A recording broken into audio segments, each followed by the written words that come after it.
उसके अंतर्गत आज बुधवार का दिन सदाचार का पीरियड है। मैं प्रकाश सिंह प्रणयी, प्रधानाचार्य हरदत्त बेलवाल सरस्वती शिशु विद्या मंदिर चोरगलिया में, संकुल हल्द्वानी, जिला नैनीताल। विषय है आज हमारा वही अपना निर्धारित सदाचार।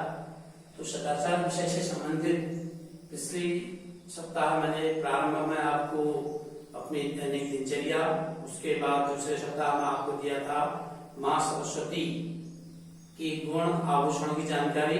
उसी से जोड़ते हुए थोड़ा सा आज हम और आगे बढ़ते हैं कि अपने जीवन में किसी भी चीज को लेने के लिए हम लोग जो है अपनी दिनचर्या को कैसे तय करते हैं। तो उस दिनचर्या में मैं आज मेरा जो मुख्य विषय है 7 अक्टूबर को बुधवार का दिन है, वो विषय जो है आज मेरा केंद्रीय जो हमारे पाठ्यक्रम है, विद्या भारती ने जो केंद्रीय पाठ्यक्रम हमारे तय किए हैं, उन केंद्रीय पाठ्यक्रमों के अनुसार मैं आपको आज सूक्ष्म सी जानकारी दे रहा हूं। तो जैसा पहला समय हमारे पास कम रहता है, इसलिए हमारे जो केंद्रीय पाठ्यक्रम है वो है 5 आधारभूत विषय। 5 आधारभूत विषय हैं और वो किससे संबंधित हैं और उससे क्या लाभ होता है, वो हमारे शरीर में कहाँ है, इसलिए सूक्ष्म सी जानकारी है। आधारभूत, आधारभूत का मतलब है कोई भी संरचना होती है उसका एक आधार होता है, वो किस चीज से बना है, कैसे खड़ा होता है और कैसे दिनचर्या उसकी चलती है। इसलिए उसको, जैसे मैं एक मानव हूँ, खड़ा हूँ आपके सामने, तो मेरा भी यह पंच तत्वों से जो शरीर बना है तो तब एक संरचना है। ऐसे ही हम आज पाठ्यक्रम की संरचना के विषय में थोड़ी जानकारी मैं आपको दे रहा हूं। तो पहला हमारा है आधारभूत विषय, और आधारभूत विषयों में जो इस पंचकोश होता है, इस कोश का जो हमारा शरीर है और इससे पढ़ने से, करने से, आधार को तय करने से क्या निर्भर है, ये आपको बता रहा हूं। पहला हमारा है शारीरिक शिक्षा। पहली शारीरिक शिक्षा है।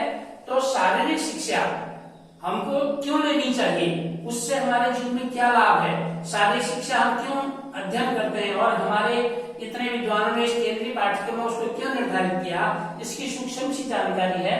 पहला शारीरिक शिक्षा है। शरीर स्वस्थ रहना चाहिए। कहते हैं कि स्वस्थ मस्तिष्क में, स्वस्थ शरीर में ही स्वस्थ मस्तिष्क होता है।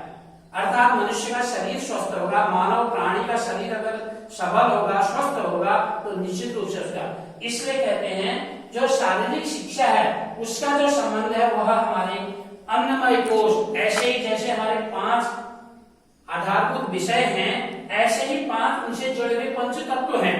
ये पंच तत्व इसमें जुड़े हुए हैं। तो आप शारीरिक शिक्षा का अन्नमय कोश, जो पंच कोशों में पहला कोश होगा वह होगा अन्नमय कोश। अब शरीर स्वस्थ कब होगा, जब हम पोषण लेंगे, अच्छा आहार लेंगे, शुद्ध भोजन लेंगे, शरीर की संरचना देंगे, तो वो अन्नमय से संबंध है। जैसा अन्न वैसा मन कहते हैं। तो अन्नमय कोश, अब ये अन्न में दिया, उससे क्या फायदा होगा, उससे हमारा होगा आगे शरीर जो है वह जो है सबल होगा, हृष्ट होगा, पुष्ट होगा, स्वस्थ होगा। तो ये तीनों का तालमेल है। शारीरिक शिक्षा का संबंध है अन्नमय कोश से, और अन्नमय कोश ग्रहण करने से होता है शरीर जो होता है हमारा सबल, प्रबल होता है, स्वस्थ रहता है। तो इस तरीके से हमारे पास शारीरिक, जैसा मैं आपको दिखाना चाह रहा हूं, तो ये हमारे शारीरिक पाठ्यक्रम तय है प्रारंभ से। तो ये शारीरिक शिक्षा के अंतर्गत हमारे बहुत सारी चीजें दी हुई है। इस समय कम है, लेकिन इसका अध्ययन हमको करना चाहिए, तब हमारी शारीरिक शिक्षा का उद्देश्य पूर्ण होगा। इसी श्रृंखला का आगे दूसरा विषय आता है हमारा योग शिक्षा। भाई योग माने आप सब जानते हैं कि भारत का नाम इस समय विश्व में योग के नाम पर कितना प्रसिद्ध हुआ। ऐसे योग गुरु को आप जानते हैं। तो ऐसे योग शिक्षा से भी हम लोग जो है अपने तन को, मन को एक प्रकार से एकाग्रता, शांत, स्वस्थ रहने के लिए योग शिक्षा, योग करते हैं। योग से हमारे क्या लाभ कहाँ होता है, जैसे मैंने बताया एक शरीर तो बन गया, लेकिन खाली शरीर किसी काम का नहीं है। तो उस शरीर को स्वस्थ रखने के लिए प्राण, जो हमारे अंदर कहते हैं प्राण है, सजीव है, सजीव में प्राण होता है, तो उसका जो प्राणों से संबंध है, एकाग्र, कितना कुछ है दुनिया में, लीन होकर के प्राणमय कोश। तो हमारा योग कोश से संबंध रखती है। और प्राण जो होते हैं, मनुष्य के जो शरीर में प्राण है वह प्रबल होंगे, स्वस्थ शरीर होगा तो उसमें प्राण भी अच्छा रहेंगे, और सारे जो शरीर को चलाने वाले तत्व हैं वह भी व्यवस्थित रूप से काम करेंगे। तो ऐसे करके मैंने आपको शारीरिक शिक्षा के बाद दिखाया था योग शिक्षा। ये हमारे योग शिक्षा का पाठ्यक्रम है। योग शिक्षा के अंदर भी दिखाया है कि कितने कैसे क्या करना है, इस पुस्तक के अंदर सब कुछ दिया है, उसमें सारा कुछ दिया हुआ है। तो हम थोड़ा योग शिक्षा, और जो हमारी योग शिक्षा प्राणमय कोश से संबंध रखती है शरीर प्राणों को प्रबल बनाने के लिए, तो ये आपको मैंने शारीरिक और योग शिक्षा बताया। इसी श्रृंखला को हम आगे बढ़ाते हैं। तो अगला हमारा तीसरा बिंदु आता है संगीत शिक्षा। संगीत का अपने आप में महत्व है। कितना थका मादा हारा व्यक्ति होता है, बड़ा इस सांसारिक जीवन में उसके अंदर कई प्रकार के सुख दुख लगे रहते हैं। तो ऐसे संगीत में आप देखा ज्ञान की देवी मां सरस्वती भी जो है संगीत में वातावरण बना करके सबको बुद्धि ज्ञान देती गाती थी।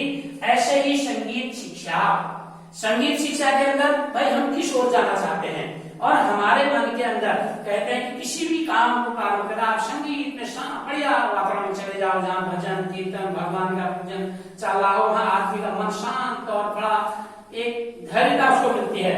ऐसे तीसरा विषय हमारा है संगीत शिक्षा।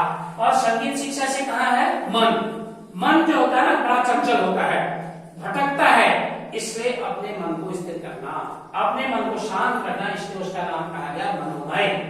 संगीत शिक्षा का जो संबंध था वो मनोमय कोश से होता है।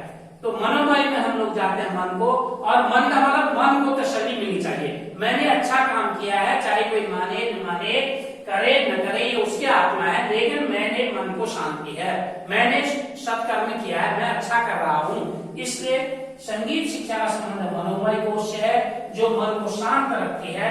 ऐसे ही संगीत के विभिन्न हमारे पास उपकरण होते हैं। ये संगीत शिक्षा है, इसका भी पाठ्यक्रम केंद्र ने निश्चित किया है। संगीत शिक्षा के अंतर्गत कई प्रकार के वाद्य यंत्र हैं, कई चीजें हैं, उसके अंदर ये संगीत शिक्षा की है। और इसी श्रृंखला में अगला हमारे पास आता है चौथा जो हमारा आधारभूत विषय है वह है संस्कृत शिक्षा।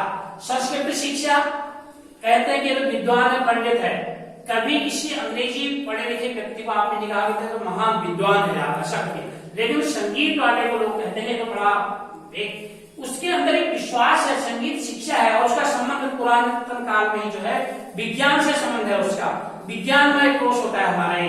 तो विज्ञान संगीत शिक्षा का, संस्कृत शिक्षा का जो संबंध है वह विज्ञानमय कोश से है। तो विज्ञानमय से क्या आता है, ये जो बुद्धि है, दिमाग है, शरीर हमारा स्वस्थ हो गया, उसके बाद हमारा प्राण भी अच्छा हो गया, मन भी शांत हो गया, लेकिन इतने से पूरा नहीं होगा। अब हमने बुद्धि का विकास करना है, बुद्धि की तीव्रता, बुद्धि में ज्ञान में होना चाहिए, बुद्धि आनी चाहिए, चतुर होनी चाहिए, मौके का हमको जहां पर जैसे समय है वैसा बोलना चाहिए, वैसा बताना चाहिए। इसलिए संगीत से संबंधित विज्ञानमय कोश है जो हमारी बुद्धि को तीव्र और तेज बनाती है। ऐसा हमारे पास चौथा अंक के बाद अंतर जो होता है वह होता है नैतिक एवं आध्यात्मिक। नैतिक और आध्यात्मिक शिक्षा, ये हमारा आधारभूत विषयों का पांचवा अंतर है। तो इसका संबंध भाई आपकी शरीर भी मजबूत हो गया, प्राण भी मजबूत हो गए हैं, मन उसका शांत हो गया है, बुद्धि उसकी तीव्र चल रही है।